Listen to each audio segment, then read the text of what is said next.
يمينك يميني لو الدين ثبت عادي على انسان.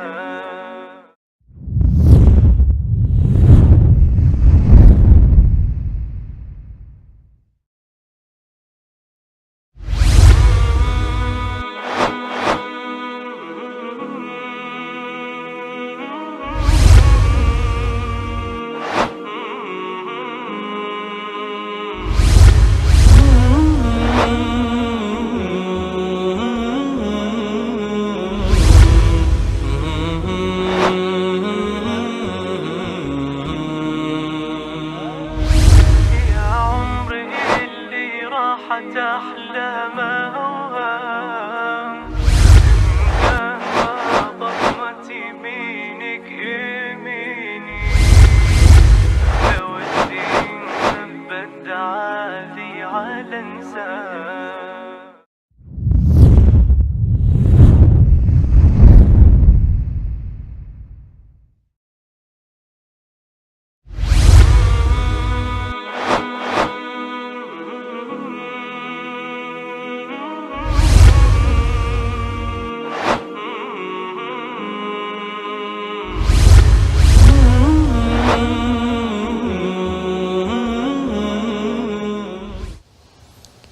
Bismillahirrahmanirrahim. Assalamualaikum warahmatullahi wabarakatuh. Alhamdulillahi wa kafa. Assalatu wassalamu ala rasulillahil mustafa wa ala alihi wa sahbihi wa man wafa wa ba'd. Fa ya ahbaballahi wa ahbab rasulihi sallallahu alaihi wasallam, usi nafsi wa iyyakum bitaqwallahi faqad fazal muttaqun fala tamutunna illa wa antum muslimun. Faqala ta'ala ya ayyuhalladzina amanu taqullaha haqqa tuqatih wa la tamutunna illa wa antum muslimun. Saudara-saudariku, berbahagia dan bersyukur pada Allah Subhanahu wa taala mengawali jumpa kita di pagi kali ini waktu Indonesia bagian barat. Kita masih diberikan kesempatan untuk beraktivitas. Semoga seluruh aktivitas yang telah kita tunaikan sampai dengan detik ini dan yang akan kita rencanakan kemudian diridhai sepenuhnya oleh Allah Subhanahu wa taala. Semoga saudara-saudari kita yang belum beriman sampai detik ini diberikan kekuatan oleh Allah untuk beriman sehingga mampu bersyahadat sebelum wafat dan kembali kepada Allah Subhanahu wa taala. Pun demikian, semoga dengan para pelaku maksiat diberi kekuatan sampai detik ini untuk bertobat dan meniti perbuatan yang lebih baik dibandingkan dengan hari-hari sebelumnya yang telah dilalui.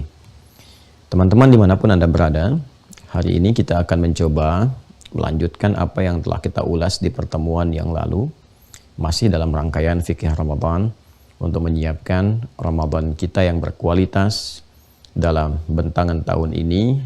Bila pun Allah berkehendak menghadirkannya di hadapan kita, semoga kita sudah memiliki persiapan yang baik, yang mantap, yang kuat untuk menyambut segala perintah dan amal saleh yang dimungkinkan untuk dilaksanakan di bulan mulia yang dimaksudkan. Di pertemuan yang lalu kita telah membahas bagian kedua dari kurikulum Ramadan Nabi sallallahu alaihi wasallam. Kita sudah masuki pertemuan lalu pada bab infak. Jadi kita coba urutkan dari potensi amalan yang bisa dikerjakan secara fisikal tanpa banyak melibatkan harta atau bahkan tidak sama sekali.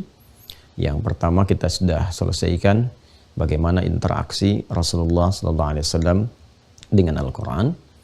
Kemudian yang kedua, kemarin telah kita ulas bagaimana Rasulullah SAW memberikan petunjuk kepada kita untuk beramal melalui amalan harta, materi, baik boleh jadi berupa uang atau juga bisa berupa materi-materi positif lain seperti makanan, pakaian, dan sejenisnya yang sekiranya bisa kita maksimalkan untuk diamalkan.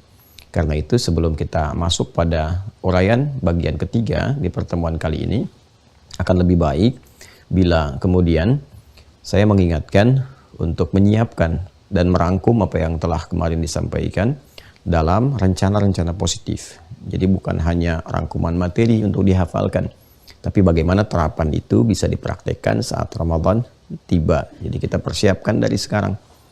Dipilih apakah saat Ramadan nanti masih akan misalnya konsentrasi di bacaan, atau kemudian ingin ke kajian, atau ingin ke hafalan. Bisa juga dibagi. 10 hari pertama misalnya, saya ingin target saya khatam 30 juz. Berarti sehari 3 juz kan, dibagi waktu yang baik siang dan malamnya. Kemudian 10 hari kedua saya ingin misalnya ke pengkajian, ya ambil Al-Fatihah sajakah atau juz amma sajakah, atau seperti pernah saya sampaikan secara tematik surat-surat atau ayat-ayat yang memang diperlukan untuk menjadi landasan berkegiatan yang selama ini umumnya dikerjakan dalam aktivitas pekerjaan harian. Dan 10 hari ketiga i'tikaf bisa konsentrasinya ya full konsentrasi untuk menghafal. Misal ya. Kemudian untuk amalan harta juga demikian. Apakah direncanakan untuk bisa berbagi makanan misalnya, atau ada pakaian yang sekarang sudah mulai disortir untuk disiapkan, gitu kan? Masya Allah, sekiranya ada yang baik-baik tuh ya. Ya, ada orang-orang yang berharap mungkin di hari raya atau saat malam tarawih bahkan, wah itu yang dahsyat, orang mengejar untuk ngasih hari raya. Tapi kalau kita siapkan untuk dipakai Ramadan, boleh jadi peluang pahalanya lebih besar lagi.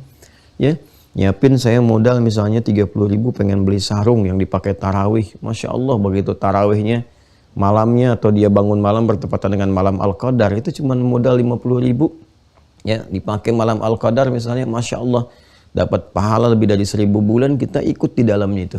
Kan hadisnya sahih itu ya. Man dalla ala khairin falahu ajruhu mithla ajri fa'ili min ghairi an yankusa min ajrihi syai'. Siapa yang fasilitasi menunjukkan pada kebaikan, dia mendapatkan peluang pahala yang sama dengan yang mengerjakan tanpa dikurangi sedikit pun. Nah, sekarang kita akan masuk dulu pada uraian yang selanjutnya. Nah, ini ada 3 poin lagi ya. Nah, saya akan coba masuk dulu pada poin yang keempat dan kelima dulu.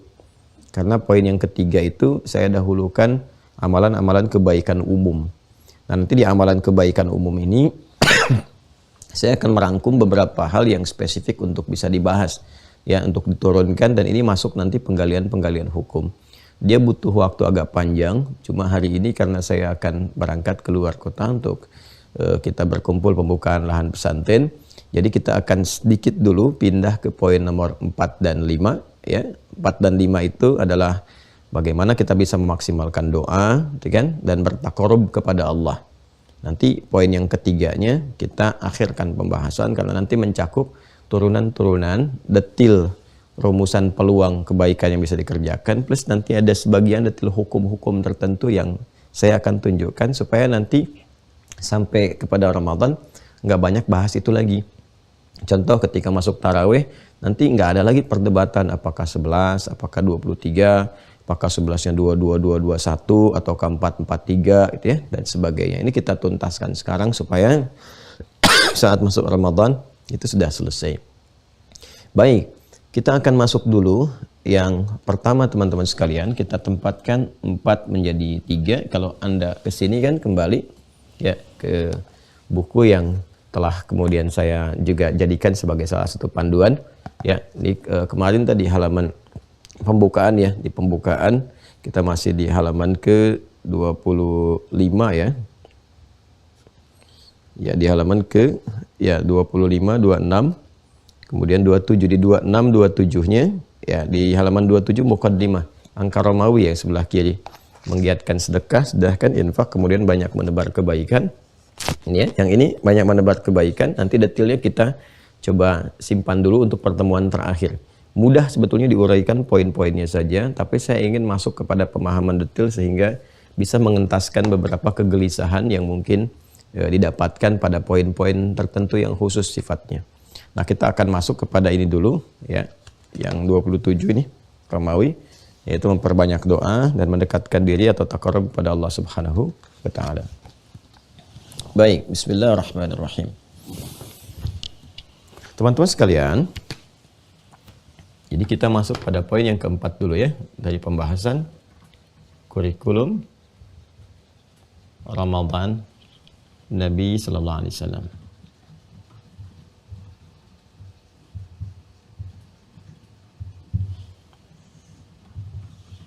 Ya. Memperbanyak doa. Memperbanyak doa. Izin sebelum melanjutkan, bila didapati di pertengahan saya masih batuk, alhamdulillah saya izin ya. Itu jeda berarti untuk perpindahan ke penjelasan-penjelasan berikutnya. Nah, contohnya itu. Alhamdulillah. Baik, yuk kita teruskan memperbanyak doa. Kita turunkan dulu dalilnya, teman-teman. Quran surah kedua Al-Baqarah ayat 186. Ingat bahwa ayat-ayat yang terkait dengan Ramadan itu satu paket, satu rangkaian. Dari kewajiban sampai mulai kepada detail pelaksanaan, toleransinya seperti apa, ya. Bahkan kemudian sampai menjelang akhir untuk bertakbir, untuk menyiapkan syukur, sampai detail sedikit persoalan di malam hari, gitu kan? Sampai ke puncaknya lagi ditutup dengan meningkatkan takwa kembali. Jadi antara ayat 183 la'allakum tattaqun dengan ayat 187 juga di akhirnya itu terjadi sinergitas, ya, dibuka dengan takwa, diakhiri juga dengan takwa. Jadi menyatu di dalamnya satu paket. Nah, ini dari ayat 183 sampai 187. Paketnya ini ya. Jelas ya teman-teman sekalian. Nah, ini sekarang poin nomor 4 itu isyaratnya ditemukan di ayat 186. Baik, Allah berfirman, a'udzubillahi minasyaitonirrajim. Di sebelah kiri ya, paling bawah di mushaf standar. Wa idza sa'alaka 'ibadi anni fa inni qarib. Ujibu da'watad da'i idza da'an falyastajibu li wal yu'minu bi la'allahum yarshudun. Ini menarik ini ayatnya. Ya, ini menarik sekali. Jadi di antara rangkaian ayat-ayat yang mewajibkan 183 memberikan toleransi dan penjelasan siapa yang tidak memungkinkan puasa, alternatifnya apa? 184. Kemudian interaksi dengan Al-Qur'an, ya, dan juga memaksimalkan puasa itu dengan baik, lalu sampai ke titik syukurnya 185, dan 187-nya kasus-kasus tertentu yang kasuistis mungkin terjadi sampai dengan buka dan sahur ditutup dengan takwa lagi. Itu di pertengahan rangkaiannya terselip kemudian, ya, ini bahasa kita ya untuk memberikan sebuah kesan metafor yang tinggi gitu ya. Ada ayat doa. Ayat doa. Allah menyampaikan pembukanya itu wa idza. Nah, ini kan sa'alaka ibadi anni fa inni qarib. Ya. Kurang lebih seperti ini. Ini saya bedakan untuk memberikan penekanan dalam penjelasan ya. Nah, ini 1, bedakan tulisannya maksudnya. Kemudian 2, 3. Ya, 1, 2, 3. Nah, nanti di bawahnya baru kita keluarkan jaminannya. Nah, teman-teman sekalian, perhatikan kalimatnya baik-baik ya. Saya turunkan dulu jaminannya. Ujibu da'watad da'i idza da'an.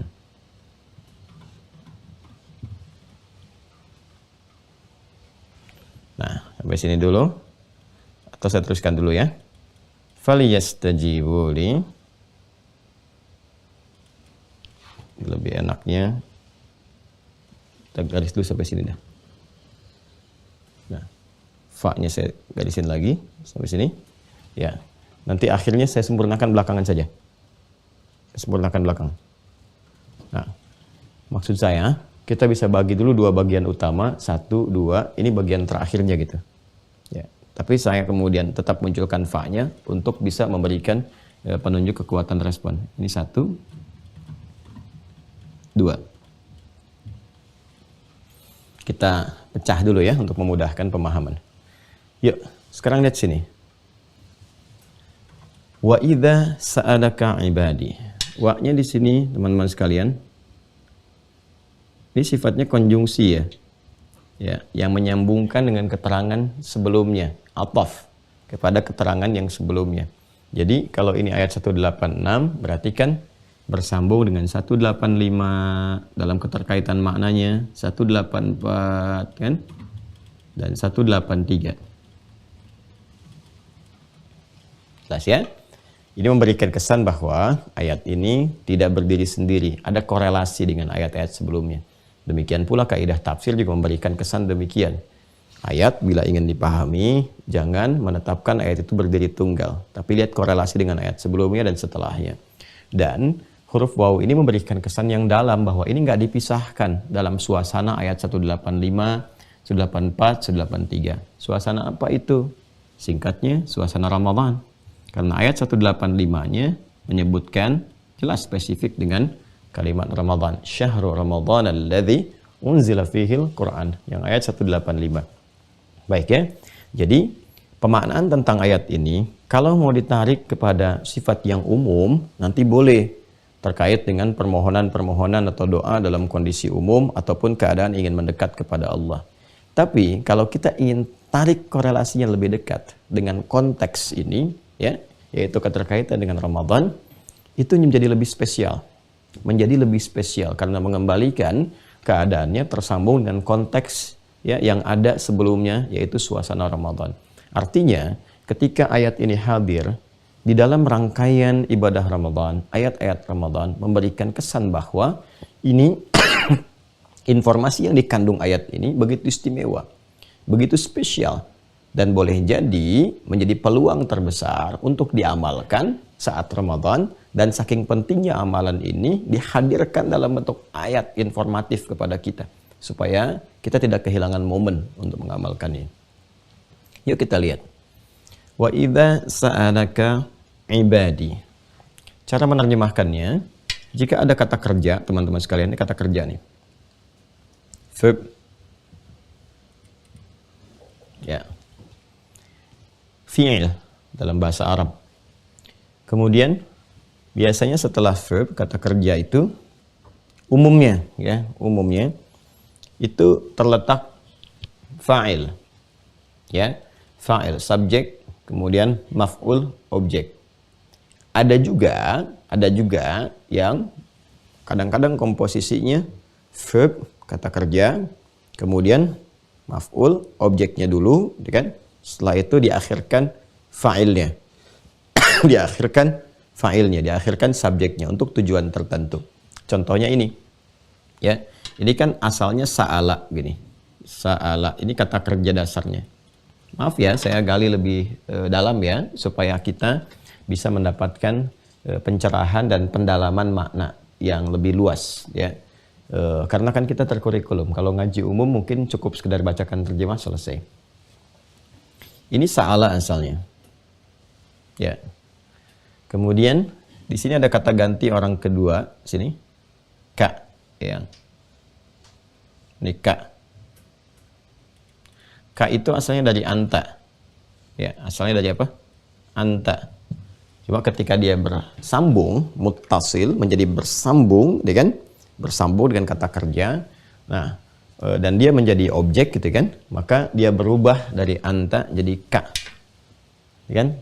Misal, saya ingin mengatakan kepada Anda, terima kasih atas segala perhatian Anda, ya, mendoakan saya, ya, dan sebagainya, memberi perhatian. Semoga Allah memberikan pahala kepada Anda, kan, sebagaimana perbuatan baik yang telah Anda kerjakan. Maka semoga Allah memberikan pahala kepada Anda, jazaka, kan? Jazaka. Nah, kalau perempuan jazaki. Lalu Allah jazakillahu, ya, khaira. Jelas ya? Jazakillahu khaira untuk laki-laki, jazakallahu khaira. Laki-laki pakai ka, kalau perempuan pakai ki. Jelas ya? Nah, itu kalau kita ingin merubah anta menjadi bentuknya objek, dan menyatu dengan kata kerja. Jadikan ka begini. Kalau harakatnya fathah, itu berarti laki-laki.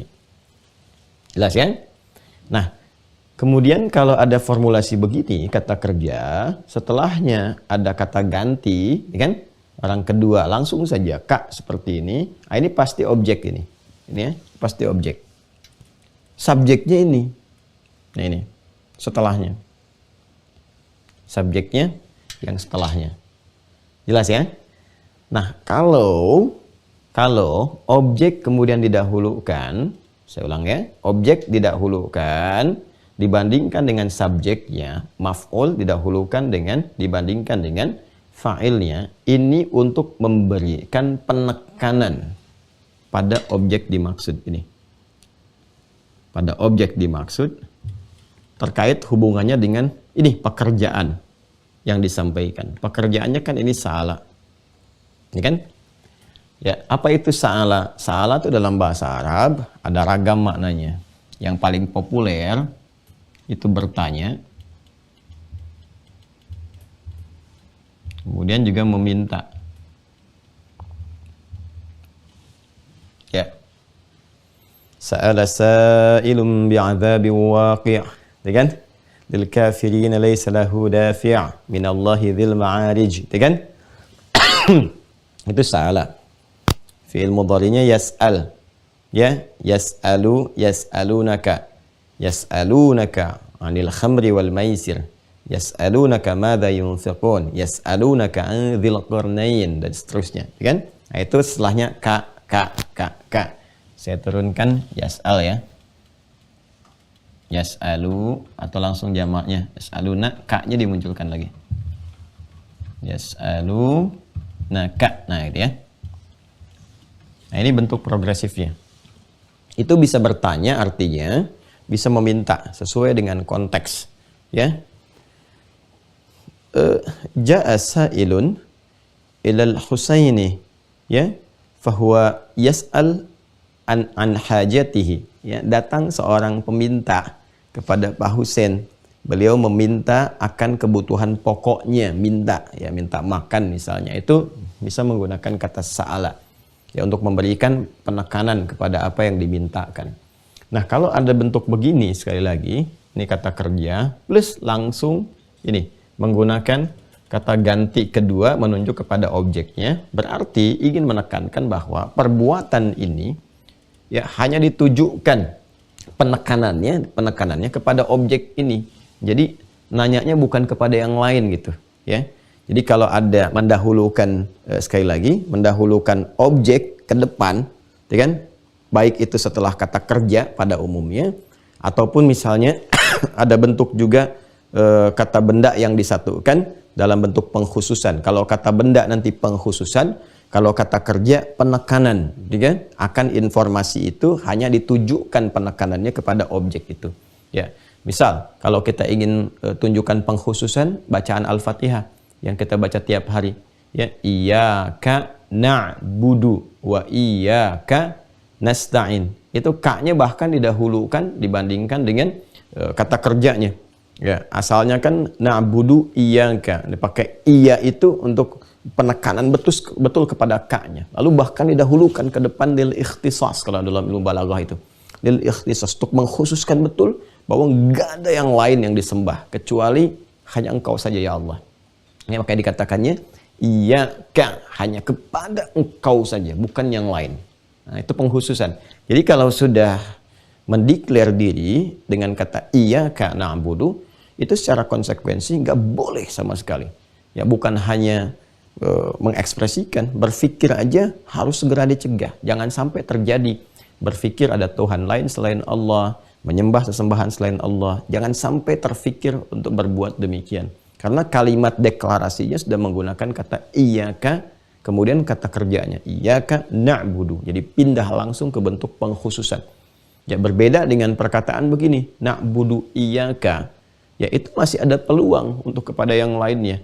Ya, wa yumkinu al-ibadah bi ghairihi, gitu kan? Itu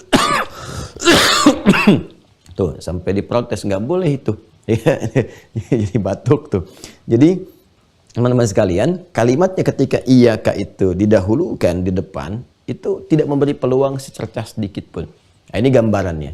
Nah, sekarang kalau kita tarik ke sini, wa idza sa'alaka. Nah, berarti pertanyaan ini, permintaan ini, bertanya ini hanya memang ditekankan kepada sosok ini, Kak, di sini. Nah, Kak di sini yang dimaksudkan adalah Nabi Muhammad sallallahu alaihi wasallam. Ya. Jadi kalau ada dalam Al-Qur'an teman-teman sekalian, yas'alunaka, ya kan? Yas'alunaka, sa'alaka dan sebagainya, Kak-nya ini ya umumnya menunjuk pada Rasulullah sallallahu alaihi wasallam. Nanti dibaca konteksnya dan pada umumnya kalau dialognya terjadi, ayatnya turun, ya langsung menunjuk kepada objek yang diperintahkan, itu berarti Nabi Muhammad sallallahu alaihi wasallam. Nah, apalagi yang penting? Jadi pertama, satu, bahwa ada satu pekerjaan besar di sini. Ya, ada satu, teman-teman sekalian, aktivitas di sini yang diungkapkan dengan kata kerja, yang kata kerja ini sangat penting untuk kita lihat dan ditekankan kemudian kepada Rasulullah SAW untuk ditanyakan. Ya, artinya ada sesuatu yang penting yang ditanyakan kepada Nabi SAW, dan kenapa objek ini saya kotaki menjadi penting untuk disimak apa jawaban Nabi yang dibimbing oleh wahyu. Nah, jadi kalau nanti ada peristiwa sama persis seperti ini, teman-teman sekalian, kan? Maka ikuti bimbingan yang disampaikan oleh wahyu dari Rasulullah SAW. Itu kedalamannya, kurang lebih seperti itu. Ya, jadi kalau ada kejadian-kejadian yang mirip, kejadian serupa, nanti saat Ramadan tiba, ataupun mungkin di luar Ramadan kita memerlukannya, segera lihat apa petunjuk yang Allah berikan pada sosok Kak di sini nih.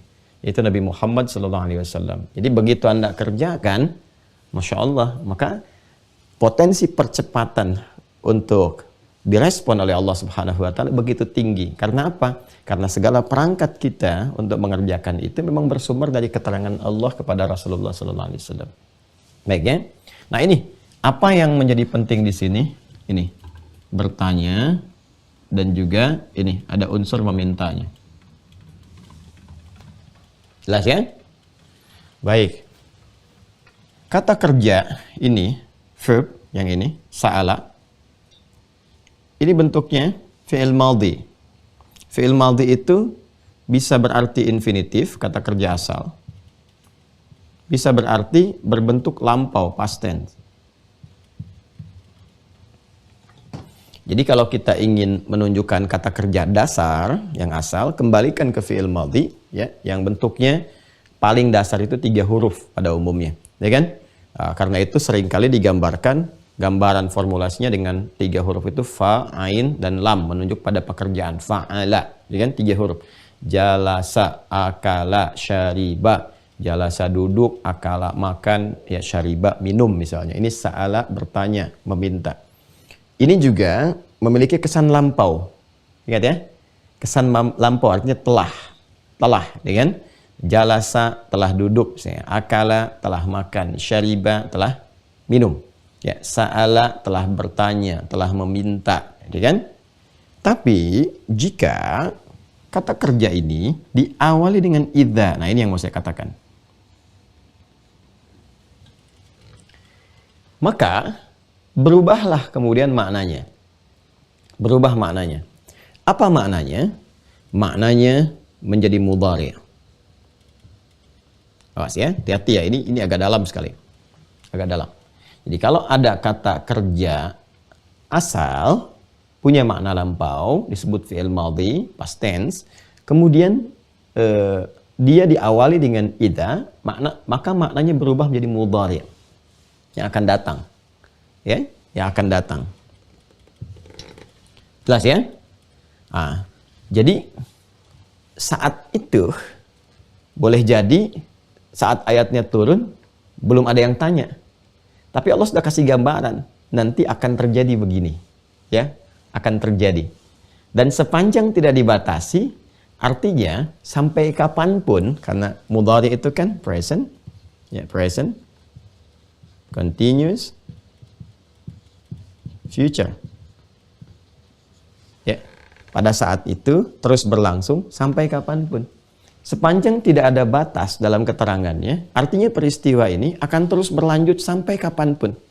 Ya, sampai kehidupan berakhir. Ya, jadi ketika kata sa'ala diawali dengan kata idza, Allah ingin memberi kesan bahwa Muhammad sallallahu alaihi wasallam akan terjadi nanti peristiwa ini, dan ini akan terus berlanjut sampai kapanpun. Mungkin ketika engkau tiada pun dan risalahmu tetap abadi sampai kehidupan berakhir, ini masih akan terus dibutuhkan dan akan ada yang terjadi terus sampai ke depan. Jelas ya? Baik, pelan-pelan.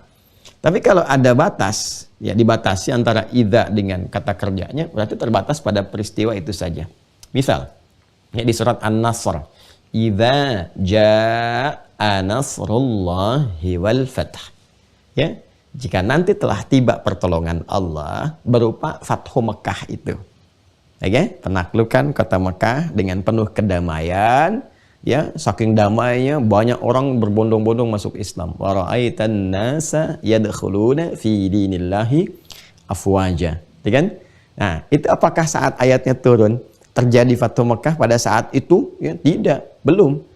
Begitu ayatnya turun, memberikan kabar gembira. Wow, semua semangat, semua senang. Dan tidak lama setelah itu terjadi. Ya, jadi terjadinya setelah ayat itu turun memberikan kabar. Nah, ini menunjukkan bagaimana mukjizat Al-Quran, ya, yang secara pasti memberikan nubuat kepada Rasulullah, memberikan petunjuk wahyu akan kejadian-kejadian yang belum terjadi. Terjadi di masa depan. Allah sampaikan untuk memberikan penguatan kepada jiwa orang-orang beriman, insan beriman, bahwa ini loh diantara bukti kebenaran Islam. Okay? Nah, ini pun ada mukjizat yang menyentuh sisi psikologis, bahwa ini loh yang bisa terjadi pada manusia, dan ini akan terjadi terus sampai yang akan datang, sampai kehidupan berakhir. Yeah. Apa itu? Teruskan. Wa idza sa'alaka ibadi, ibad. Pelan-pelan ya, satu-satu dulu ya. Nanti kalau sudah perkata, kita terangkan, sudah enak, baru saya keseluruhan saya terangkan supaya terasa keindahan maknanya. Okay. Ibadi. Ibad itu jamak dari kata abdun. Kan? Tulis nanti niyaknya. Menunjuk kepada Allah Subhanahu wa taala. Ya, kepada kepemilikan. Perhatikan baik-baik teman-teman sekalian. Ibad jamak dari kata abdun. Abdun itu asalnya yang dimiliki. Ya, yang dimiliki. Berarti ada pemiliknya. Jadi kan? Karena itu diterjemahkan dengan hamba. Kenapa disebut hamba? Karena ada tuannya. Awas, hati-hati ya. Disebut hamba karena ada apa? Ada tuannya. Karena itu ketika Allah Subhanahu wa taala menyebut kita semua, saya, Anda, kita, dengan bentuk ibad, jamak dari kata abdun, untuk memberikan kesan bahwa, kita tuh bukan siapa-siapa. Kita tuh punya Allah. Ya, kita disadarkan bahwa kita ini punya Allah sebetulnya. Ya, masa yang dipunyai, ya kan, mau berbuat membangkang, bermaksiat, menyalahi kepada yang punyanya. Ya kan? Coba Anda punya sesuatu dan laisa kamitslihi syai', enggak ada yang serupa dengan Allah Subhanahu wa taala.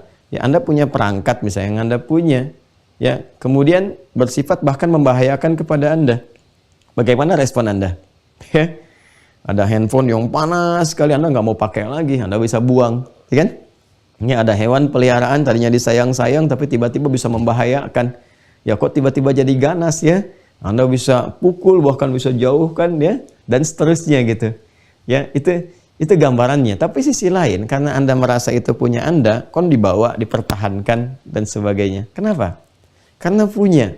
Ya, dan yang dimiliki, dipunyai itu kan dalam genggaman Anda. Artinya terserah Anda mau diapakan juga. Mau dilempar, mau dibuang, mau dimasukin saku dan sebagainya. Kenapa? Karena Anda yang punya. Dan umumnya yang dipunyai, yang dimiliki bendanya itu kan nggak bisa menolak, nggak bisa melakukan apapun, ya. Kalau handphone dipasangin sarung handphonenya, casingnya dibagusin, handphonenya senang, itu kan? Tapi tetap yang mengkreasikan itu, yang menetapkan, yang punya siapa? Yang memilikinya. Jadi sebetulnya daya, kekuatan dan sebagainya, itu kan, yang dilekatkan kepada itu semua, itu kan benda mati, itu baru benda mati, ya. Tetap yang memiliki, yang mengkreasikan, yang punya otoritas. Sekarang kalau dia hidup misalnya kan, kayak hewan dan sebagainya, Itu hewan bisa pergi dengan instingnya, gerak sana sini, gerak sana sini. Nah, kasih makan datang lagi dan seterusnya. Ya, tapi kemudian pada akhirnya kan yang memiliki, yang punya otoritas untuk menetapkan kepada apa yang dia miliki itu. Nah, semua di alam ini punya Allah. Kita bagian kecil dari itu. Dan Allah sebut dengan kalimat apa? Kamu punya saya, kata Allah itu. Ya, ini kepunyaan yang melekat pada sesuatu, yang punya sifat konsekuensi dari punya itu mesti menghamba, mempertuankan kepada yang memiliki. Karena itu, yang merawat ya kepada kita, memberikan perhatian dan kita tuankan itu, yaitu disebut dengan Rabb namanya. Rabb, ya Rabb yang dipertuankan, yang merawat, memberikan perhatian, memberikan tanda, kehebatan dan sebagainya. Lalu puncak nama tertingginya Allah Subhanahu wa Ta'ala. Jadi ketika disebut dengan ibad, ya ini Masya Allah. Ini panggilan tertinggi untuk kita. Panggilan tertinggi. Ya, kenapa? Karena diakui punya Allah. Alhamdulillah. Ya, diaku Bapak, kalau diaku misalnya ibu diaku sama orang tuanya enak kan? Ini anak saya, Alhamdulillah. Ya kan? Apalagi orang tua yang baik, yang luar biasa dan sebagainya. Ada seorang guru misalnya kan sosok yang hebat, baik, mulia dan seterusnya. Terus tiba-tiba Anda diaku. Ya, ini murid saya. Senang kan? Masya Allah gitu ya. Apalagi diaku ini keluarga saya. Wah, itu luar biasa. Ini Allah yang maha segalanya, walaisa kamitslihi syai'. Mengaku kepada kita, ya? Ibadi, ini hamba saya. Ya, makanya ketika Allah memberikan pengakuan kepada kita sebagai hambanya, dicurahkan semua bentuk sayangnya. Rahman dan Rahimnya, salah berpeluang dimaafkan, dosa berpeluang diampuni, butuh diberikan apa yang dibutuhkan, dan turunan-turunan lainnya, sakit disembuhkan. Masya Allah, ini kurang apa lagi gitu. Ya, makanya kita langsung mengatakan kepada Allah, ya Allah, kami semua ini milik-Mu. Ya kan? Dan kami pun akan berpulang kepadamu yang memiliki kami. Maka kalimatnya apa? Inna lillahi wa inna ilaihi raji'un. Ya. Nah, itu kalimat keberpasrahan kita kepada Allah. Itu ada di Quran surah kedua, Al-Baqarah ayat 156. Alladzina idza asabathum musibah qalu inna lillahi wa inna ilaihi raji'un.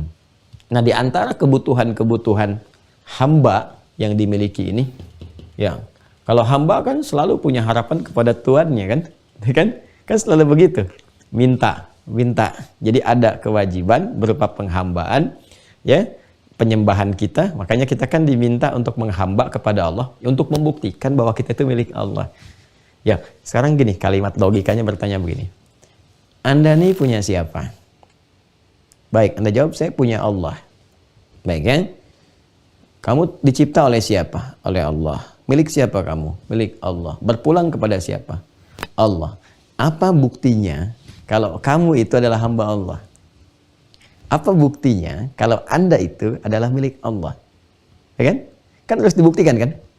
Nah, pembuktian kita yang menegaskan bahwa kita adalah hamba Allah, berarti kita harus menghamba kepada Allah. Baik kan? Pembuktian kita adalah milik Allah, berarti harus mengikuti kepada pemilik. Karena di mana-mana yang dimiliki itu mengikuti selera pemilik, bukan bikin aturan sendiri. Jelas ya? Nah, karena itulah ketika kita disebut hamba, maka kita bertanya bagaimana cara menghambanya ya Allah. Nah, maka kata Allah, u'budni. Ya, fa'budni. Budni. Ya kan? Itu ada di Quran surah ke-20 Taha ayat yang ke-14 yang pernah kita bahas dulu. Ya kan? Innani anallahu la ilaha illa ana fa'budni. Fa'bud ini fi'il amr, kata perintah. Menghambalah kepadaku, kata Allah. Sembah aku. Karena itulah kemudian kita minta penjelasan seperti apa caranya. Wa aqimis shalah, tunaikan salat. Ya, lidzikri, sebagai pengingat bahwa kamu itu hambaku. Jadi ketika ada panggilan salat, kita diingatkan kamu itu hamba. Ini pembuktiannya. Ya, makanya pembuktian sejati antara hamba Allah dengan bukan terlihat nanti dalam sholat, dalam ibadahnya. Menghamba tidak, ya? Karena itu saat kita sholat, kita mendeklarasikan kami hamba yang hanya kemudian bersandar ya kepadamu ya Allah. Maka kita katakan iyyaka Pakai ka. Na'budu itu. Nah, bentuknya menjadi mudhari. Sampai kapanpun ya Allah, mau sekarang, terus, sampai nanti pun kita berikrar kami akan tetap menghamba kepadamu. Untuk menunjukkan kami hamba-Mu. Engkau Tuhan kami, Engkau Rabb kami. Nah, itu komitmen harian kita.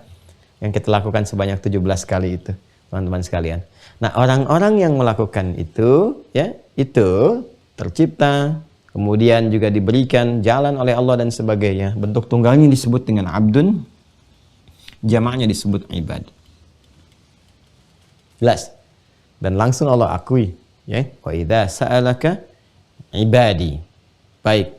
Nah, walaupun nanti pada kenyataannya, pada prakteknya ini bisa beda-beda. Ada beda-beda.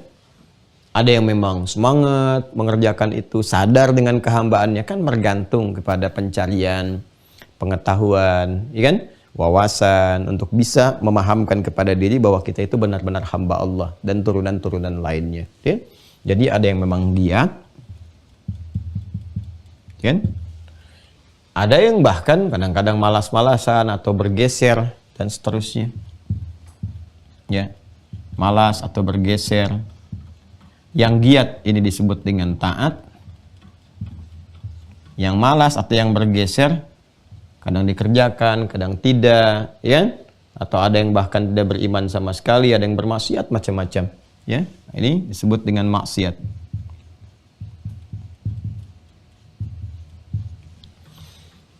Ini menariknya, tetap tidak Allah bedakan dalam panggilan untuk memberikan kesan bahwa inilah dahsyatnya Allah Subhanahu wa taala.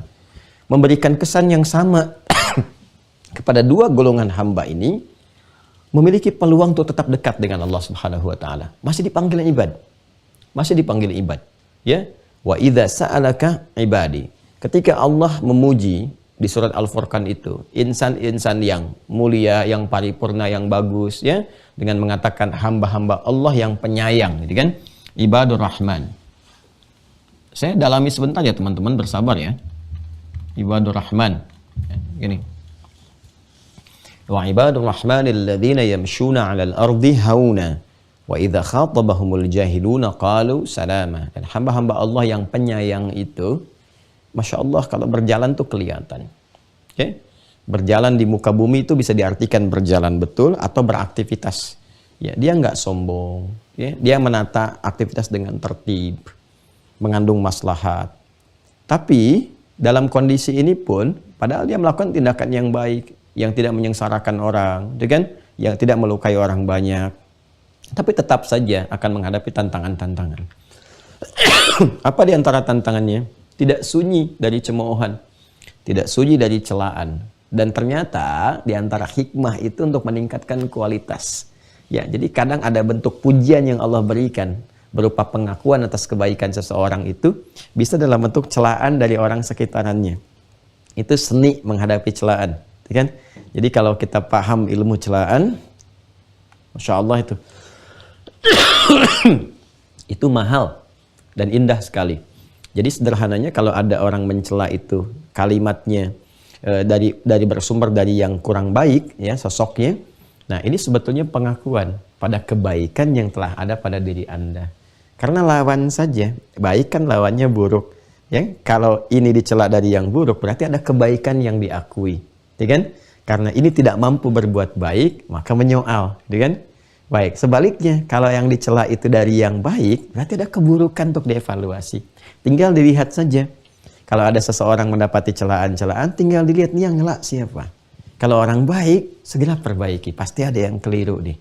Tapi kalau orang yang buruk, ya cukup. Tidak perlu banyak kemudian direspon ini dan itu, kecuali menyangkut pada hal-hal yang sifatnya penting atau sensitif atau melahirkan satu maslahat baru. Kalau sekiranya celaan-celaan muncul seperti biasa, kan? Itu disenyumin aja kata Al-Quran. Kenapa? Karena di balik kalimat itu sesungguhnya ada pengakuan kepada orang ini bahwa dia sudah naik level, ya, naik kualitas menjadi lebih baik dengan pengakuan pada yang tidak baik tadi. Lawan, jadi begitu buruk itu, salah itu, memberikan celaan, menunjukkan ada kesolehan, ya, di dalam perbuatan-perbuatan itu yang patut untuk ditingkatkan. Karena itu ayatnya berbunyi wa idza khatabahumul jahiluna qalu salama. Kalau orang jahil tuh bisa belum tahu, bisa orang usil. Ya. Nah, kebanyakan kadang-kadang semakin naik eranya, yang kedua itu semakin banyak, semakin usil. Tahu sebetulnya itu salah, ya kan? Tapi dikerjakan juga. Nah, itu usil namanya. Kalau ada orang usil kemudian iseng-iseng atau sengaja menyoal dan sebagainya, qalu salama. Ya, nah, orang baik itu bisa kelihatan. Responnya itu meneduhkan, menyelamatkan, menenteramkan, ya, memberikan ketenangan dan sebagainya. Pertimbangannya matang gitu. Nah, ini ibadur rahman. Dipanggil ibad. Ya. Nah, nanti ada lagi pelaku maksiat. Yang maksiat itu udah nggak nanggung, segala dikerjakan. Ya, itu israf namanya. Ini masih dipanggil ibad juga. Masih dipanggil ibad. Jadi di Quran surah ke-39, Az-Zumar ayat 53. Qul ya ibadi. Qul ya ibadiyalladzina asrafu ala anfusihim la taqnatu mir rahmatillah. Katakan Muhammad SAW pada hamba-hambaku yang israf. Masih disebut hamba. Ibadiyalladzina asrafu. Asrafu. Nah ini masih dipanggil ibad. Padahal dosanya sudah berlimpah, kan? Tapi kata Allah jangan putus asa dari rahmat Allah Subhanahu wa taala. Sepanjang berkehidupan masih diberi jalan untuk menjadi soleh. Soleh itu hak kita. Ingat ya, saya selalu katakan soleh itu adalah hak kita. Maka kewajiban kita untuk mendapatkan hak itu. Maka tunaikan kewajiban supaya haknya didapati. Karena hak senantiasa bersanding dengan apa? Dengan kewajiban. Innallaha yaghfiru dzunuba jami'an. Allah berpotensi menggugurkan semua dosa-dosa yang terjadi karena perbuatan ini. Nah, jadi kata ibad ini bisa berlaku untuk orang soleh, pengakuan terhadap kesolehannya, ketaatannya. Bisa berlaku untuk orang yang salah, yang dihadirkan untuk mengajak ia kepada pertaubatannya. Jadi kalau pada orang soleh diajak meningkatkan taat, kalau pada orang salah diajak untuk taubat. Jelas ya? Saya ulang ya. Kata ibad ini menariknya ditampilkan oleh Al-Quran dengan diksi yang sama, ditujukan pada dua golongan, mengajak orang soleh meningkatkan taat, atau mengajak kepada orang salah menghadirkan taubat. Dan menariknya di Ramadan ini muncul katanya dan menyelingi di antara rangkaian ayat-ayat puasa. Wa idza sa'alaka ibadi anni. Tuh. Nah, baru kita masuk. Dan jika Muhammad sallallahu alaihi wasallam nanti saat ini ataupun yang akan datang ataupun saat engkau telah berpulang kepada aku, ya, Allah Subhanahu wa taala tafsirnya demikian, ya. Dan risalahmu ini lestari sampai kehidupan berakhir. Nanti akan ditemukan hamba-hambaku. Nah ini, baik yang soleh ataupun yang salah. Ya? Bertanya kepadamu, jika bertanya kepadamu, ya, ani untuk mendekat kepadaku. Jadi bertanya kepada Nabi itu kan wasilah, kan? Pada akhirnya ingin diberikan wasilah untuk menuju Allah. Makanya kan kita ibadahnya wasilahnya lihat Nabi kan, lihat contoh, lihat dalil, lihat petunjuk dan sebagainya. Kan? Pada hakikatnya kita ingin menuju Allah Subhanahu wa taala. Jadi ternyata yang menuju Allah itu bukan hanya orang saleh, orang salah pun ada. Kalau orang soleh motivasinya meningkatkan taat, kalau orang salah pengen bertobat. Ketika ayat ini ada di rangkaian ayat-ayat Ramadan, ini memberikan kesan bahwa akan ada di bulan Ramadan itu peningkatan ketaatan dari orang-orang soleh untuk mendekat kepada Allah Subhanahu wa taala. Di sisi lain, akan banyak pula ditemukan orang-orang yang terlihat salah. Dia pun mau motivasi yang sama, tidak ingin ketinggalan. Dia pun mau ingin mendekat kepada Allah untuk bertaubat kepadanya. Jadi ini yang menjadikan bulan Ramadan itu terasa spesial, istimewa bagi semua kalangan. Kita bisa melihat pada saat yang sama orang-orang rajin ke masjid itu sampai tengah malam masih ngaji, masih sholat. Di sudut yang lain di masjid, di momen-momen yang mengharukan itu, kita kok mendengar sayup-sayup orang menangis, berderai air mata, terisak, sujud, terus berdoa, gitu kan? Dan minta ampun. pakaiannya macam-macam. Bahkan ada yang baru lusuh datang tiba-tiba tersungkur. Ramadan. Kenapa? Karena jaminan dari ayat Al-Quran. Jangan heran ketika tiba Ramadan nanti. Kalau kita bawa konteksnya ke Ramadan ya. Kalau tiba Ramadan nanti, jangan heran. Ya kan? Akan ada orang yang soleh terlihat meningkatkan taatnya kepada Allah. Yang merasa salah pun akan banyak meningkatkan taubatnya kepada Allah Subhanahu wa ta'ala. Dua-duanya banyak bertakarub kepada Allah. Takarub itu mendekat. Ya, karena itu poin kelima yang saya hadirkan kan korelasi dengan yang keempat. Ya kan? Banyak bertakarub. Tinggal nanti jalannya yang kita akan keluarkan. Ini teman-teman sekalian. Wa idza sa'alaka ibadi anni. Dan Muhammad SAW, jika nanti terjadi ada hamba-hambaku, baik yang soleh, yang ingin meningkatkan taat, yang salah, yang ingin bertobat, kan? Bertanya kepadamu, mencari jalan untuk mendekat kepadaku, pada Allah Subhanahu wa ta'ala. Maka cepat. Saya sudah sering kali sampaikan, tidak perlu saya banyak ulas. Maka cepat infokan kepadanya. Viralkan ini. Sampaikan pada mereka. Inni qarib. Ya, tegaskan bahwa aku begitu dekat. Tegaskan bahwa aku begitu dekat. Ya, tidak usah terlalu payah. Tidak usah membayar ini dan itu, ya, dekat. Ya, ini secara psikologis memberikan satu ketenangan dan harapan. Indah sekali. Ada momen kita ta'lim. Saya diundang misalnya kan di tempat Anda untuk mengisi acara. Acara jam 7. Kemudian jam 7 kurang 5 menit, saya belum muncul. Panitia, mulai nih, gelisah. Ya kan? Bertanya-tanya, di mana ustadznya? Mana ustadznya? Ada orang pertama berkata begini, belum ada info nih. Ya kan?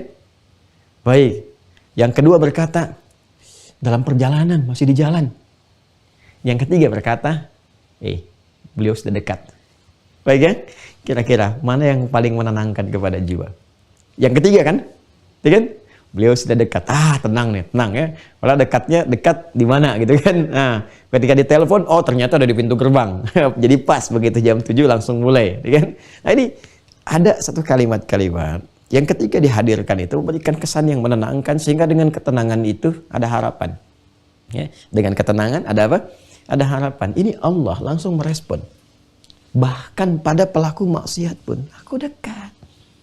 Kalau kau mau rahmat, aku beri. Ya. Jadi Allah itu begitu penyayang gitu kan. Ya. Jadi kalau ada pelaku maksiat yang tidak taubat, menurut saya keterlaluan. Kenapa? Karena Allah itu begitu sayangnya dengan mengatakan, aku dekat, ayo. Mau rahmat aku kasih. Kan mesti ada ikhtiar taubat dulu, langsung dikasih itu. Karena itu saya sering katakan kan, orang-orang yang gemar bertaubat itu sangat dicintai oleh Allah Subhanahu wa ta'ala. Ya, sangat dicintai. Ya, karena itu ini cepat kembali, cepat datang. Fa inni qarib. Aku begitu dekat. Nah, hanya menariknya, jawabannya begini. Sebelum motif kedekatan ini diungkapkan, Allah sudah menjawab satu bagiannya yang terpenting. Ya, satu bagiannya yang terpenting. Baik orang soleh ataupun orang salah, yang soleh datang meningkatkan taat, yang salah datang meningkatkan taubat, pasti motivasinya semua tujuan akhirnya serupa. Pasti minta. Pasti salah. Ini kan? Pasti minta. Ya orang soleh, untuk apa meningkatkan taat, ibadah dan sebagainya? Mau minta pasti. Minta ampunan, minta rahmat, minta kasih sayang, perlindungan, puncaknya minta surga. Kan? Kemudahan hidup dunia akhirat, minta kan? Ya kan? Orang salah ya sudah pasti jelas. Minta ampunan, ya, minta perlindungan dan sebagainya. Pasti minta. Karena itulah kemudian jawabannya apa? Ujibu da'watad da'i idza da'ani. Ya, kalau wakaf di sini nanti ini kan harokatnya kasrah nih, lil ikhtisar, untuk menyingkat. Asalnya kan ada ya-nya, da'ani, ya. Kalau kita lihat mushafnya Warsh atau Qalun tuh ya-nya masih muncul. Ya, tapi kalau kita ingin ikhtisar di sini, ya di mushaf Hafs diberi harokat tanda dengan kasrah begini. Kasrah begini itu maksudnya apa? Harokat akhirnya itu dibacanya kasrah untuk menunjukkan kesan ada ya, yang diwakili di sini oleh harokat kasrah. Ya, lihat sini teman-teman sekalian. Ujibu da'watad da'i. Sebelum mengungkapkan tujuannya secara langsung, Allah langsung hadirkan jawaban. Wah, sama ya kalau Anda tadi tiba-tiba datang kepada seseorang misalnya kan, untuk berkonsultasi atau menyampaikan tertentu, tiba-tiba orang yang datangi langsung mengatakan kepada Anda, insya Allah selesai, tenang aja mas, ya, insya Allah beres, selesai. Nah, langkahnya tinggal begini. Wah, anak kan jadi terkagum-kagum kan? Wah, ini belum saya sampaikan kok udah jawab. Ya kan? Itu baru manusia. Sedangkan Allah nggak ada bandingannya. Laisa kamitslihi syai'. Ini semua umat manusia, semua hamba. Dan mau minta apapun, itu sebelum minta Allah sudah menyampaikan jawaban. Ujibu da'watad da'i idza da'an. Siapapun yang minta. Nah, ini dia. Yang tadinya hamba, ibad, umum sifatnya, dan dikembalikan ke personal, bentuk tunggal. Jadi ke mufrad, da'i. Ya kan? Ya. Yang tadinya panggilannya ini bentuknya jamak, ketika meminta jadi personal, jadi tunggal, jadi singular. Ya. Kenapa memberikan kemudian perubahan bentuk seperti ini? Di antara maknanya adalah memberikan kesan bahwa boleh jadi setiap hamba itu punya permohonan-permohonan yang personal sifatnya. Beda satu dengan yang lainnya. Ya, Ramadan sekalipun terlihat semua khusyuk berdoa, itu 1, 2, 3 dan ribuan yang lainnya boleh jadi nggak sama permintaannya. Ya. Ada yang nangis ya motivasi pengen berubah benar, ada yang pengen surga, ada yang pengen nikah, ada yang pengen dapat hafalan Quran, ada yang pengen lulus ujian, macam-macam lah. Ya, dan seterusnya. Ini gambarannya personal sifatnya. Dan semua itu kata Allah, berapapun ragam yang ada secara personal kalian meminta, motif berbeda-beda itu, ya kan? Aku jawab. Nah, ini sifat doa. Sebetulnya doa itu sifatnya kalau dimintakan, dimohonkan, pasti dijawab. Saya ulang ya. Kalau dimintakan, dimohonkan, pasti dijawab. Baik sekarang, nanti, ataupun saat kembali kepada Allah. Karena sifat jawaban itu, catat ya. Jawaban dari Allah pada doa yang dimohonkan, itu akan memenuhi kebutuhan, bukan mengabulkan keinginan. Allah hanya mengabulkan apa yang dibutuhkan, bukan memberikan apa yang diinginkan. Jadi kalau keinginan itu tidak sejalan dengan kebutuhan kita, nanti saat butuh baru diberikan. Tapi kalau dipandang selama di dunia ini kita nggak butuh, ya nggak butuh itu maksudnya begini, boleh jadi ketika dipaksakan jadi madarat. Ya, Anda mintanya mungkin motor kepada Allah. Kok belum perlu motor? Bahaya nih. Kamu taunya sekarang, ke depan tuh akan ada kejadian gini yang biasa kamu lakukan. Kalau kamu gunakan motor, kamu bisa celaka. Ya, mungkin dikasih sepeda, atau mungkin dikasih yang lebih baik daripada itu. Tiba-tiba dikasihnya mobil, bisa terjadi. Ya, yang paling maslahat. Karena Allah memberikan yang paling maslahat untuk kita. Ini gambarannya. Dan kalimatnya menggunakan mudhari, ujib, sampai kapanpun. Artinya bisa diberikan sekarang, bisa diberikan nanti, atau di akhirat ditampilkan dengan yang lebih baik, sepanjang itu maslahat untuk kita. Ini gambarannya. Jadi sifat doa itu kalau dimintakan selalu dikabulkan. Kalau tidak dikabulkan berarti ada persoalan di dalamnya. Ada persoalan. Nah, saya ingin batasi sebentar sampai sini teman-teman sekalian. Ingin memberikan kesan bahwa ini ketika masuk dalam rangkaian Ramadan, ayat-ayat Ramadan memberikan kesan bahwa saat Ramadan akan banyak orang doa.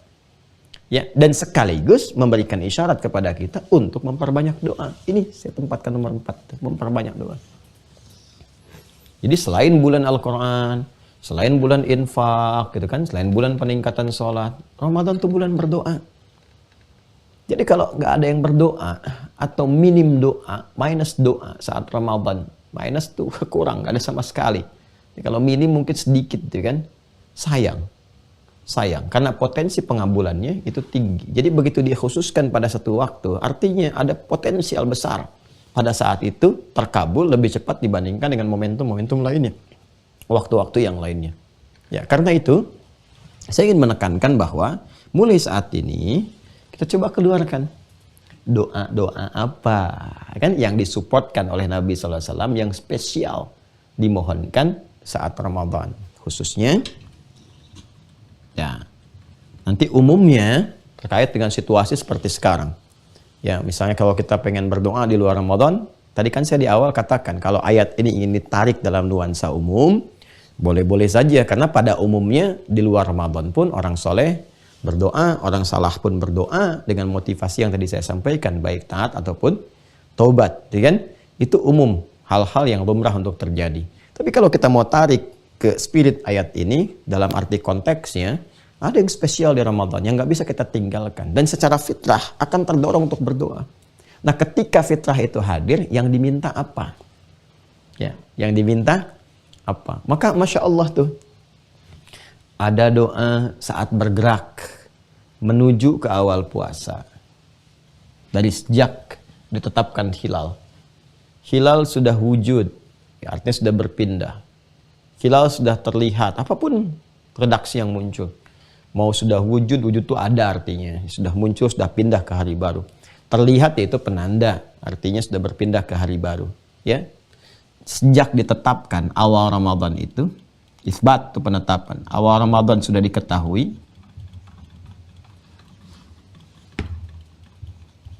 Awal Ramadan diketahui. Sudah ada doanya. Jadi yang terkait dengan Ramadan itu doanya bahkan dimulai sejak awal, ya kan? Pengantar kepada Ramadan. Begitu diketahui belum boleh kita. Ya, tarawih aja belum dimulai, ya, kita masih melihat nih, menanti, menunggu pengumuman, ya kan? Sudah kita kemudian ada info-info, udah diketahui, oh setelah Ramadan jatuh tanggal sekian. Udah tahu kita nih, udah mendekat, udah mau tiba ke waktunya, diumumkan, wah doanya udah dimulai pada saat itu. Tuh, saking spesialnya. Doanya pun udah muncul di awal. Muncul di awal. Nah, ini nanti dibimbing oleh Nabi, kemudian dicatatkan oleh Imam At-Tirmidzi dalam kitabnya Sunan At-Tirmidzi, nomor hadis 3451. 3451. Lihat di buku halaman 24 ya. Kalau saya nggak keliru 24 mukaddimah, ya.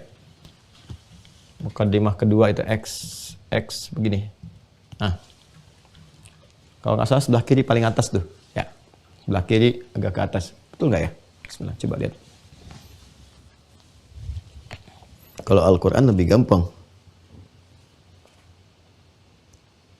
Oh, alhamdulillah masih betul. Ini ya. Ini betul ya.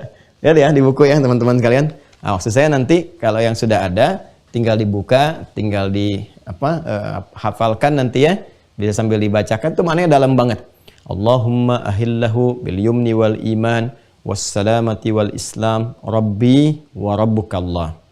Ya Allah, mohon hadirkan kepada kami ya Allah Ramadan saat ini, awal Ramadan ya, awal Ramadan saat ini dengan penuh ketenangan, kekuatan iman, kekuatan Islam, keselamatan fisik sampai akhir, ya kan? Sungguh Engkau Tuhanku ya Allah yang merawatku, memberikan perhatian kepadaku, menyehatkanku. Semoga sehat, semoga baik, semoga maksimal awal sampai akhir. Nah, itu doa konsistensi tuh dari awal. Jadi kalau dari awal sudah diisi spirit doa yang imannya kuat sampai akhir tuh Masya Allah. Udah minta kepada Allah supaya terjaga. Nah itu menarik. Ya menarik sekali. Nanti saya detilkan di pertemuan selanjutnya. Ya apa faidah dari doa itu. Karena nanti ada terjadi satu persoalan-persoalan klasik selama Ramadan. Dan jangan sampai terjadi lagi kalau disebutkan sekarang. Makanya tahun ini jangan terjadi. Ya, coba lihat kurvanya saat Ramadan. Dari awal ke pertengahan sampai akhir beda kan? Ya kan? Jadi yang tadinya begini tuh naik ke atas tuh. Harusnya kan terus begini tuh. Tuh. Ya, harusnya kan begini terus. Nah, ini bisa melandai begini. Tuh.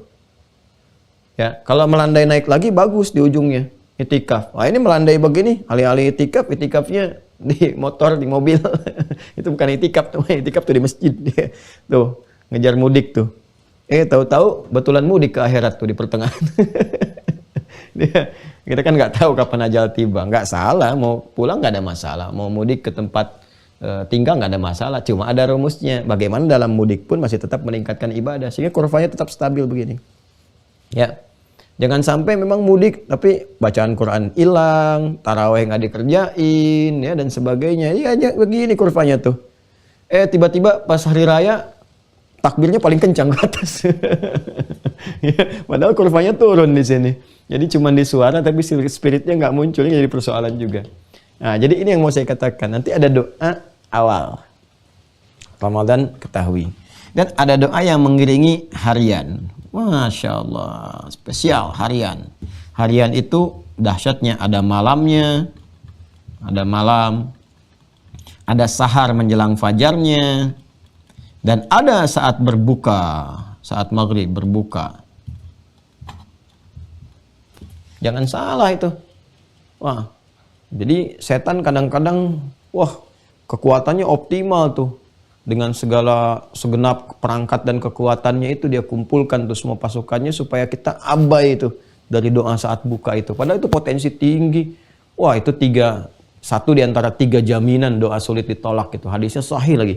Sahih betul itu. Sahihnya sahih banget ya.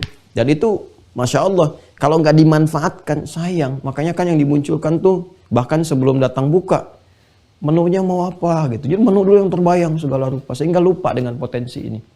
Nah, apa rahasianya yang ada di sini? Nanti di pertemuan berikutnya kita bahas tuh turunannya. Jadi saya turunkan dulu tuh. Ya. Jadi ada yang mengiringi ibadah malam, ada doanya spesial. Nabi tunjukkan. Itu kalau dibacakan, potensi diampuni semua dosa-dosa tuh. Begitu dibacakan itu dengan cara yang benar. Ada doa-doa di waktu sahar, setelah sahur. Itu kan setelah sahur menjelang kepada fajar. Oh, itu tinggi juga. Ya, kemudian ya yang tadi, yang saat berbuka. Ini yang spesial-spesial. Selebihnya bebas. Mau minta apa. Nah, ini gambarannya teman-teman sekalian. Ya, jadi saya ingin katakan bahwa Ramadan itu bulan doa. Peluangnya banyak. Ya, dan itu bisa dimaksimalkan luar biasa. Cuma diatur juga. Kita masih tahu nih doa apa yang dibacakan Nabi ini. Apa yang disupportkan. Yang lainnya bebas kita minta sesuai kebutuhan.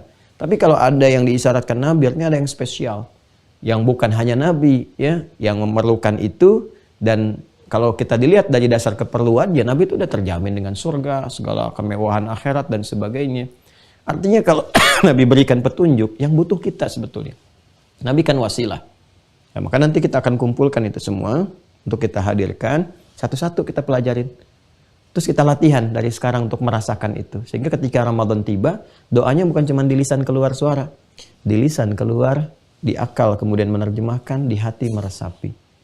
Maka semua bagian tubuh akan terekspresikan, terkonsentrasi pada satu titik permintaan. Saat itulah pengabulan akan datang. Ya? Dan itu hanya bisa terjadi dengan latihan. Ini falyastajibuli. Ya? Falyastajibuli. Jibuli. Falyastajibuli. Ayo respon seruan Allah, latihan dari sekarang.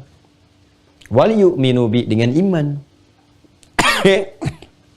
Jadi kalau mau latihan dari sekarang, memaksimalkan doa, respon seruan Allah. Nah, ini ada di sini wasilah-wasilahnya, perangkat-perangkatnya. Respon seruan Allah. Di mana ditemukan seruannya? Itu tiap hari 5 kali nyeru Allahu Akbar, Allahu Akbar. Dan berarti ada dalam sholat. Makanya dalam sholat ada doa. Sholat sendiri secara fikih disebut dengan doa. Ya, apalagi di setiap amal soleh. Setelah baca Quran, setelah berinfak. Setelah baca Quran jangan berhenti. Ya, setelah baca Quran, tuntaskan sadaqallahul azim, selesai gitu kan. Pengakuan akan kebenaran Al-Quran dan seterusnya. Doa. Minta Allahumma arhamna bil Quran, gitu kan? Terus mintakan. Allahumma ja'alil Qur'ana sahiban lana fid dunya, syafi'an lana fil akhirah. Ya Allah, jadikan Al-Quran teman kami di dunia yang meneduhkan, memberikan kekuatan, jadikan syafaat di akhirat, ya Arhamar Rahimin. Minta. Jadi walaupun baca cuma 1 halaman, 2 ayat, 3 ayat, 5 ayat, minta. Ya, karena doa yang dipanjatkan setelah amal soleh dilakukan, itu ada percepatan. Nah, tapi bergantung apa? Wal yu'minu bi, keimanan kita. Jadi ngamalkannya pakai iman, sholatnya pakai iman. Ya, pakai iman, yakin kepada Allah, yakin untuk memenuhi kemarin, untuk mematuhi perintah Allah, untuk memenuhi ketentuan. Jadi kalau ibadah dikerjakan karena dasar kepatuhan, ketaatan, patuh, taat, ya. Jadi iman itu mendorong untuk patuh dan taat. Patuh, taat itu bahasa Arabnya disebut Islam, orangnya Muslim. Jadi dari namanya ini udah ada isyarat. Ya kalau sholat sebagai Muslim tunaikan karena kepatuhan. Karena ketaatan, karena iman. Kalau itu dikerjakan, nih, la'allahum yarsyudun. Dengan itu semua. Ingat, saya waktu menerjemahkan kata la'alla itu harfut taraji, ya kan?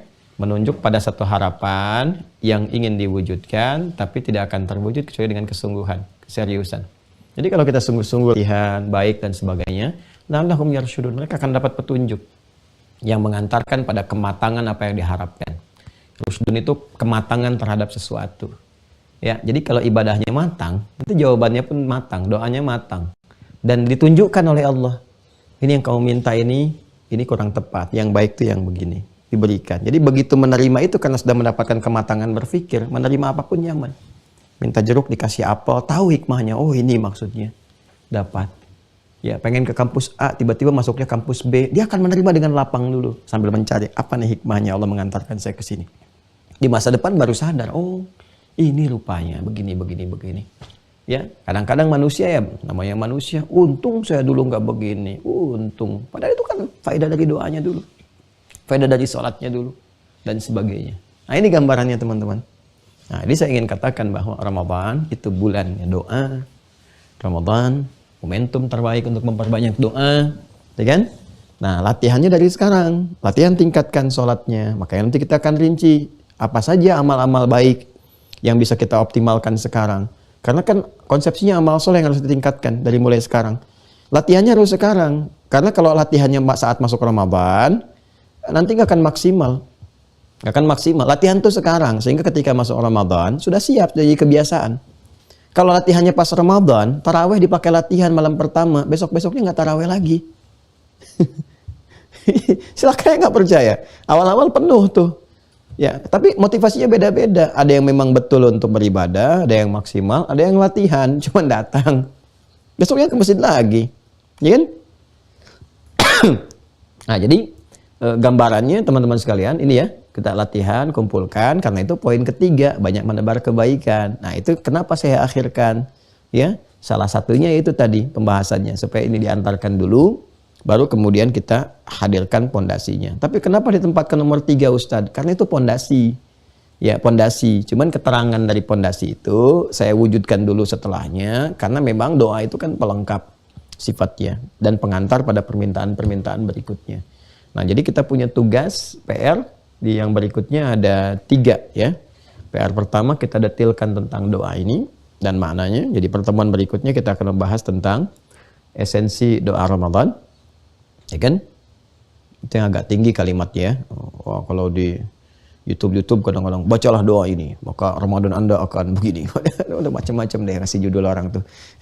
Saya kadang-kadang suka ada tergelitiknya juga, kadang-kadang kesal juga gitu ya. Kalau ngelihat orang nyuplik video dikasih, ya kadang yang saya sangat tidak suka itu. Ini jujur saya katakan, saya sangat tidak suka kalau udah gambar kita dipasang sandingkan sama gambar orang, itu sangat saya tidak suka itu. Ya, udah ada yang nyandingkan sama perempuan, naudzubillah min dzalik gitu kan. Ada yang dikontrakan dengan orang tuh dosanya banyak tuh yang bikin gambar gitu. Karena saya aja nggak suka gitu. Sejak kapan kita berselisih? Ya, saya itu cuma punya musuh setan. Itu aja udah susah, tuh luar biasa. Saya nggak pengen punya musuh yang lain lagi. Yang lain tuh kita lihat dengan mencoba melihat dengan rahmat gitu. Sepanjang bisa berkasih sayang, ya itu lebih diutamakan. Ya, kalau setan emang udah bakatnya begitu, dia kasih Allah aja nggak diterima, apalagi kasih kita gitu, yang repot kan. Jadi ini PR-nya 1 itu. Yang kedua, menurunkan ragam amal soleh yang bisa kita munculkan sebagai latihan nanti masuk ke Ramadan. Ya. Dan yang ketiga adalah pembahasan hukum-hukum turunan seputar amal-amal yang akan kita urai. Ya, semacam pembahasan seputar tarawih, gitu kan? Apakah 2, 3 atau 11 dan turunan-turunannya, dalilnya apa? Terus kisah sejarahnya bagaimana? Turunannya memahami ini bagaimana? Sehingga mengerti. Bukan untuk berdebat, tapi untuk mengerti, memahami. Sehingga ketika masuk Ramadan, kita bisa memilih dengan baik dan menghindarkan dari hal-hal yang kontraproduktif. Ingat ya, saya tidak pernah mengajarkan santri-santri saya untuk pandai berdebat, dalam tanda petik mendebat orang. Bukan berargumentasi pada hal-hal yang positif yang melahirkan kepastian-kepastian hukum. Ya, tapi kalau debatin orang apalagi dan sebagainya, saya tidak mengajarkan itu dan saya tidak mengakui kalau ada yang mengatakan muridnya Ustaz ini tidak. Ya, kita belajar itu untuk memperbaiki diri, meningkatkan kualitas diri, memberikan inspirasi dalam kebaikan. Jadi ini ya yang kita pelajari. Terima kasih atas perhatian di hari ini. Saya jam 7 akan berangkat. Jadi ya ini ada 1/4 jam kita bersiap dulu. Kemudian teman-teman sekalian mohon doanya hari ini tepat jam 10. Jadi kita ke lokasi itu ada spare sekitar 2 jam ya. Tiba kita akan kumpul semua untuk memulai ya dengan berdoa, dengan bermohon kepada Allah. Terus dilihat ada pergerakan yang awal yang akan dilakukan. Kita akan mulai sekarang kepada struktur ya, struktur untuk pesantren ini dari mulai pengondisian lahan, nanam struktur dan sebagainya. Ada mungkin berapa bulan ke depan. Nah ini ada peluang. Nanti saya dari lokasi tunjukkan supaya tahu apa yang dilakukan. Ini ada peluang wakaf terbaik sebetulnya di struktur ini karena struktur kan gak mungkin berubah gitu ya. Nah, jadi kalau teman-teman ada potensi peluang untuk berwakaf ya, berapapun yang bisa kita hadirkan, silahkan bersegera mumpung masih ada kesempatannya. Kalau sudah selesai saya tutup biasanya. Sudah selesai. Ya, saya pesantren ini saya nggak pengen minta donasi ya karena saya punya Allah minta. Ya, karena itu apa jalan-jalan yang Allah sampaikan kepada kita, kita tempuh. Nah, di antara jalan-jalan itu dan memberi peluang kan pada teman-teman. Ada wakaf nih, saya nggak ambil potensi hibah, sodakoh gini, nggak. Ini wakaf khusus spesial aja. Karena sampai akhirnya nggak akan berubah jadi apapun. Konsepsinya tetap pesantren ulama. Itu ya. Ini gambaran yang kita harapkan. Nah, jadi teman-teman kita mau mulai itu, saya akan berangkat insya Allah dalam waktu dekat. Nah, mohon doanya mudah-mudahan lancar semua prosesnya dan sebagainya. Dan bisa berjalan setelah struktur baru nanti bangunan satu-satu disiapkan. Masjid dan sebagainya nanti kita update lagi ya kepada teman-teman semua. Nanti mungkin juga kita supaya lebih ringan. Jadi di sini nggak ada wakaf tuh nggak ada kayak cukup nggak ada ya. Dan yang terlihat tuh keikhlasannya. Jadi nanti saya akan juga tunjukkan kalau sudah kelihatan nanti saya tunjukkan ke teman-teman.